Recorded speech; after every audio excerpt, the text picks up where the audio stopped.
Hello and welcome to the daily reading for July 29th. And as always, our reading this year is coming from Jesus Calling by Sarah Young, and the subtitle is Enjoying Peace in His Presence. So peace is what we're all after, I think. So let's see what July 29th has to say. Come to me continually.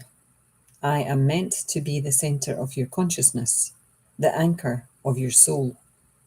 Your mind will wander from me, but the question is, how far will you allow it to wander? An anchor is, oh no, wait a minute. An anchor on a short rope. Oh, ties a boat. No. Sorry, my eyes are playing up. Okay, so, an anchor on a short rope lets a boat drift only slightly before the taut line tugs the boat back towards the centre. Similarly, as you drift away from me, my spirit within you gives a tug, prompting you to return to me. As you become increasingly attuned to my presence, the length of the rope on your soul's anchor is shortened. You wander only a short distance before feeling that inner tug, telling you to return to your true centre. And this reading ties in with Hebrews 6, verse 19, John 2, verse 28, and Matthew 22, verse 37. See, sometimes my eyes, like once they're kind of in the right place, they will work well, but sometimes they just flicker. And if this is the first time you've tuned in, I gave up my glasses for doing these readings months ago. And not just for these readings, but I'm using them a lot less than I would have done before. I have been a bit negligent in doing exercises for them to strengthen them. So I have started to wear them again while I'm watching TV, especially the baseball, because I like to see the ball in the air. But and when there's like I do a quiz show that has things written on the screen, and I struggle to see them fast enough unless I have a pair of glasses on.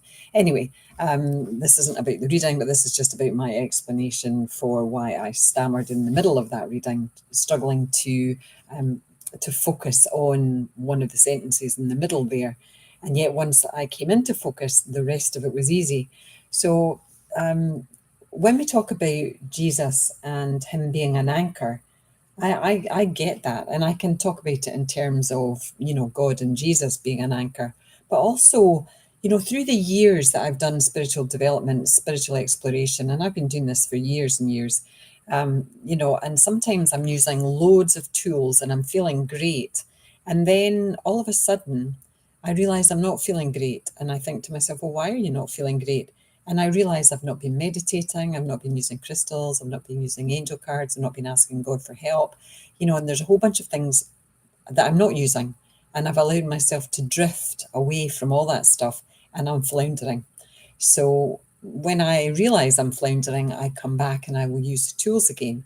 So what has happened over the years is that, the time that I'm away from my tools becomes much shorter. So it's a bit like this anchor that Jesus talks about, that the time that you're away from Jesus is much shorter as you practice. So it's like anything that we practice that keeps us well. So meditation, years ago, I was a daily meditator, and then again, for whatever reason, didn't meditate, found myself in the floundering situation and thought, wow, you haven't been meditating, why not?